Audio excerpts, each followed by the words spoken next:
Dua terdakwa pembunuhan aparatur sipil negara di Palembang yang mengubur korbannya dengan cara dicor semen dituntut penjara seumur hidup.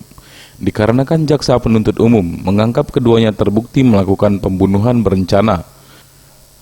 Petikan tuntutan yang dibacakan JPU Kejaksaan Tinggi Sumatera Selatan murni kepada terdakwa Yuditama Ridianto selaku otak pembunuhan dan M. Ilyas Kurniawan selaku eksekutor pada persidangan telekonferensi di Pengadilan Negeri Palembang, bahwa kedua terdakwa terbukti secara sah dan meyakinkan melakukan tindak pidana melakukan pembunuhan berencana secara bersama-sama sebagaimana dalam dakwaan pertama melanggar pasal 340 KUHP junto pasal 55 ayat 1 KUHP, menuntut agar majelis hakim menjatuhkan terhadap kedua terdakwa masing-masing dengan pidana seumur hidup.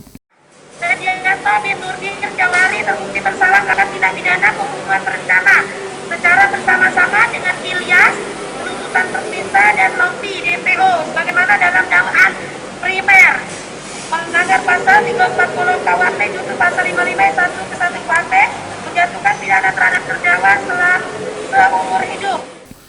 Pada sidang yang dipimpin Hakim Ketua Adi Prasetyo, jaksa penuntut umum menyebut hal-hal yang memberatkan bahwa perbuatan kedua terdakwa sangat kejam, yakni membunuh aparatur sipil negara, Kementerian PU Balai Besar Palembang bernama Aprianti, lalu mengubur jasadnya dengan cor semen di sebuah TPU di Palembang.